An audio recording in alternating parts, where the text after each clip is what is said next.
Hey, hey, what's going on, everyone? Week 7 of the college football season and Week 7 edition of your Auburn Head-to-Head, brought to you by our wonderful sponsors. Keep Alabama beautiful. The Auburn Tigers now 4-2 on the season, 1-1 in the SEC after falling to now top-ranked Georgia at home, 34-10. They're getting ready for a big kickoff against Arkansas back home in Jordan-Hare Stadium, the 3.5-point underdog. How's this one going to shake out? I don't know. Let's get our expert in, Cole Cubelic, as we go head-to-head. Let's go now, oh, oh, now, oh, let's go now, oh, can't stop us, oh, let's go now, oh, Cole Cubelic with WJOX. You can catch him in the morning, 7 to 10 a.m. with Greg McElroy, also on the SEC Network.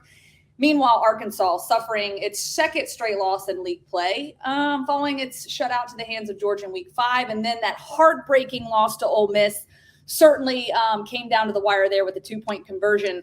First and foremost, Cole, would you have gone for it or would you not have gone for it?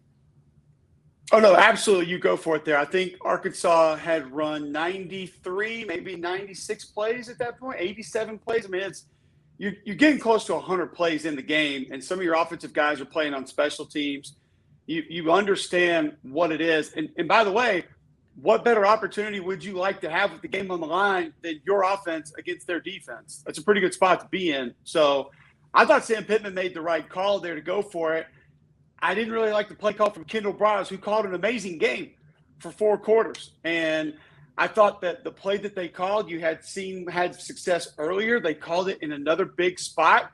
Would have liked to have seen a little wrinkle on it there, maybe a throwback with the same design, and then have a little bit of maybe a waggle with the tight end or leak the back out of the backfield and be able to throw it back. But nonetheless, that Arkansas offense played great ball. Defense, not a wonderful day, but I give Ole Miss a lot of credit for bouncing back the way that they did. I wasn't sure how they would react to the loss against Alabama, and they showed that they're going to continue to fight. They fought for 4 quarters defense. It may not be much better than it was last year, but we know Matt Corral is the best quarterback in college football right now.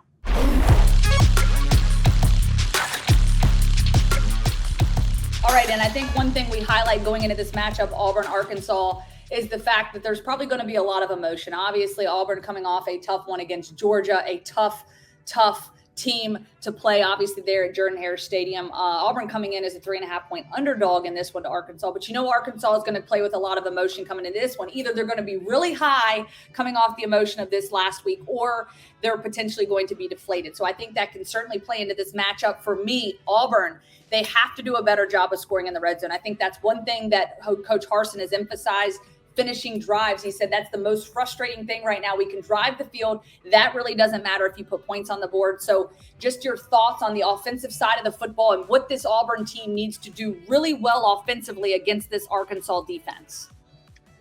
Well, you've got to find a way to be a little bit more consistent in the running game. And Tank Bigsby just couldn't get going against Georgia, which I don't know how mad you're going to be about anybody not getting going against that Georgia defense. They're just that good. They really are.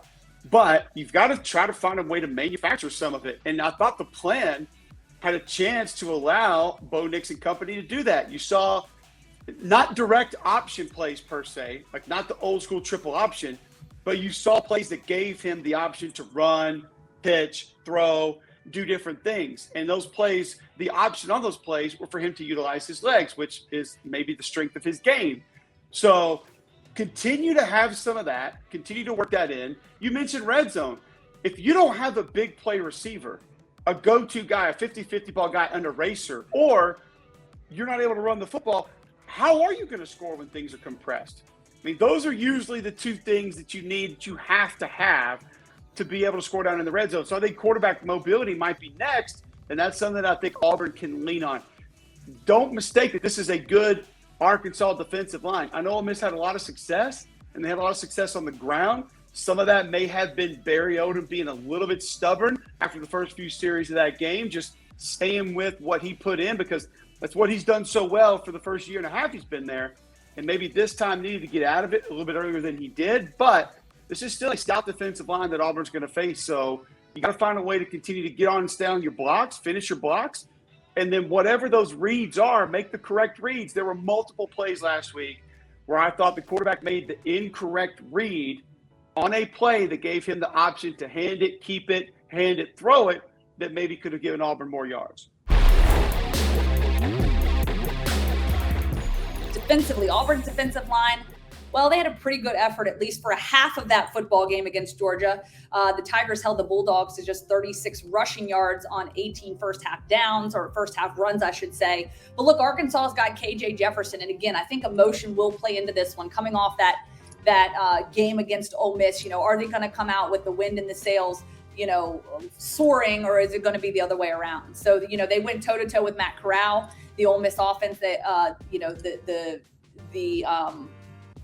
Arkansas ended up having 676 total yards of offense, but those two turnovers, the missed field goal, the 2-point conversion, obviously the big factors in those games. They've got weapons, they've got dudes, they've got Traylons all over the field. So, in your opinion, is KJ Jefferson underrated when they go up against this Auburn defense?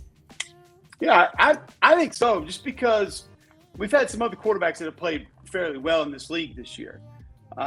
Max Johnson at times has done some nice things. We know what Bryce Young has done. Obviously, Matt Corral is the best quarterback in college football, not just in the SEC. Now, the quarterback situation at Georgia's made a lot of noise because we were all excited about JT Daniels, and Stetson Bennett's done nothing but deliver since he's been in the lineup for that team. So I just think he's been more overshadowed. And even a guy like Will Rogers at Mississippi State's playing good ball right now. And then Zach Calzada just beat Alabama, by the way. So I don't know if he's underrated as much as he is just overshadowed by what some of the other quarterbacks are doing and have done.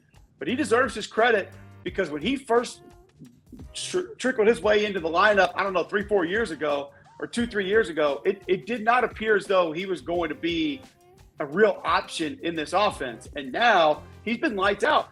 Not only running the football physically outside on the perimeter, but being able to make all the throws that Kendall Browse is asking him to make. So I've been really impressed with KJ Jefferson's game this year. And he adds a different dimension. I mean, you go back to that Texas plan, and it was essentially it was essentially Sam Pittman sitting back saying, hey, we know this guy's big. We know he's physical. We know he's able to handle the carries. Let's just run him. And that was a big part of their success in that game. And then he's developed more as a passer as the season has gone on. So I like what they've done with him.